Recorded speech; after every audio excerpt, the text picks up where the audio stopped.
U.S. energy blockade leaves Cuban farmers struggling to feed a nation. Farming equipment is falling silent across Cuba, with no fuel to power it. Farmers like Obial's Sobrito are turning to animal and manual labor, but not everyone can afford it, and resources are limited. By Danica Cotto. Las Minas, Cuba, AP. Eduardo Obial's Sobrito struggles to feed Cubans young and old, a task even harder now because of a U.S. energy blockade that has caused sweeping water and power outages along with severe gas shortages. "I feel like crying," the 58-year-old farmer said. "It's so sad to see crops grown with so much effort go to waste, especially when you know there are so many who need them." Farming equipment is falling silent across Cuba, with no fuel to power it. Farmers like Obial's Sobrito are turning to animal and manual labor, but not everyone can afford it, and resources are limited. As a result, poverty is deepening and hunger is increasing across Cuba, a country of nearly 10 million people.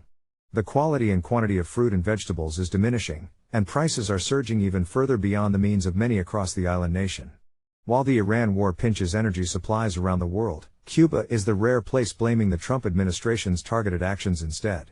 A spiraling crisis affects Cuba's most vulnerable. Cuba spent 3 months without a fuel shipment after the U.S. attacked Venezuela, a key supplier, and threatened tariffs on any country that sells or supplies oil to Cuba. The island was already suffocating under a sharp increase in long-time U.S. sanctions, which prevent it from importing certain goods. The Trump administration demands that Cuba's socialist government release political prisoners, implement major economic reforms and change its way of governance to avoid becoming a national security threat. Cuba has repeatedly said it poses no threat to the U.S. as tensions remain high. Top-ranking officials are visiting farmers across Cuba, urging them to step up production so the country can be even more self-sufficient. But the effects of the U.S. energy blockade are stark in the town of Las Minas, which has 65 farmers and only 18 oxen. Obial's Sobrito rents the animals and their handlers when they're available, but he relies on manual labor for smaller jobs on his farm. He grows tomatoes, sorghum, cassava and other crops.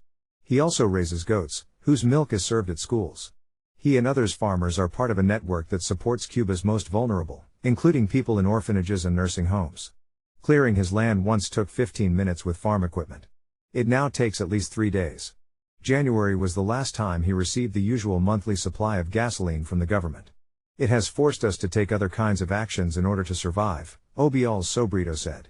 The lack of petroleum also means the delivery truck doesn't always arrive, forcing farmers to use what little gas they have to transport milk to a location where they freeze it, in the hope it won't spoil before being picked up.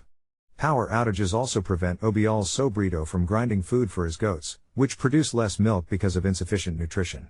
He also can't water his crops enough. A non-profit last year financed a solar irrigation system for his farm, but he needs gasoline to set it up. He relies on rain that hasn't fallen in nearly 2 months. They know things are bad. Suppliers are relying more often on horse-drawn carts to transport produce, which becomes bruised during long trips to markets. At a state market in Havana, where prices are relatively lower, 68-year-old shopper Juan Lázaro lamented the state of some fruits and vegetables. "Look," he said, pointing to a pile of small, greenish tomatoes. "They're lacking fertilizer, you can tell they're lacking water. Look at their color." Lázaro is a retired industrial mechanic but was forced to start working at a small convenience store to make ends meet. On a recent afternoon, he bought 6 potatoes as a rare treat. "I've had to cut back. I either buy bread or I buy potatoes," he said. He added that Cuba's current crises are much worse than the so-called special period in the 1990s, when cuts in aid following the dismantling of the Soviet Union sparked deprivation. "We've been hitting rock bottom for a while." Another shopper, 64-year-old Grizel Guillot, now wavers about buying rice. "I need to see how much I can buy, because I also need onions," she said. Anthony Batista Guerra, a 47-year-old produce vendor, said there's no need to explain the change in quality and supply to customers, they know things are bad right now. As the state market began to close, one vendor threw a tomato into the gutter. Shoppers had found it unfit to buy. "My goal is to survive." On a humid morning, 82-year-old Argelio Gonzalez Juvier used a hoe to fight weeds around cassava plants on the farm where he works, an official with Cuba's Interior Ministry who retired in 1995. He now has been forced to work again to boost his income and chose farming. "The earth provides everything.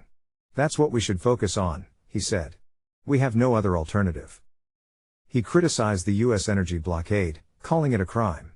"Cuba doesn't deserve what they're doing to us," he said. "The Americans think they're the owners of the world." Working alongside González Juvier was 36-year-old Jordanis Rios. He used to be a truck driver hauling sand, gravel and stone, but the lack of gasoline left him without a job. He now wields a machete to clear farmland, hacking at yellowing grass every morning for $4 a day. He longs to return to his truck. "My job is there. Just waiting for the country to improve," he said. Rios did not want to speculate about recent talks between the US and Cuba, with American diplomats flying to the island earlier this month for the first time since 2016. Details remain secret, although Cuba has said its priority is for the US to lift the blockade. Rios said, "It's all in the hands of officials. My goal is to survive here and see what happens."